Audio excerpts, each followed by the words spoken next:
பேசாமல் இருந்த முதலமைச்சர் விஜயை பேச சொன்னாங்க.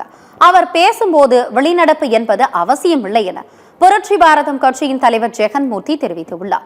திருவள்ளூரில் அமோனியா கசிவு ஏற்பட்டு சிகிச்சையில் உள்ள வட மாநில தொழிலாளர்களை நலம் விசாரித்த பின்னர் செய்தியாளர்களை சந்தித்தவர், அரசாங்கம் தவறான கருத்துக்களை பதிவிட்டாலும் தவறான அறிக்கைகளை கொடுத்தாலும் சட்டப்பேரவையிலிருந்து வெளிநடப்பு செய்யலாம், ஆனால் உண்மைகளை சொல்லும் போது வெளிநடப்பு செய்கிறார்கள் என விமர்சித்தார்.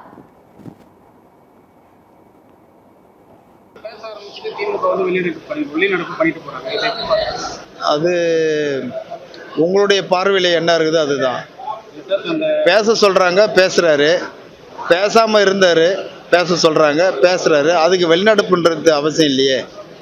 எதுக்கு வெளிநடப்பு செய்யணுமோ, அரசாங்கம் ஒரு தவறான கருத்துக்களை பதிவிட்டாலோ இல்லை ஒரு தவறான அறிக்கைகளோ தவறான செயல்முறைகளில் ஈடுபட்டாலோ வெளிநடப்பு செய்யலாம், கண்டிக்கலாம்.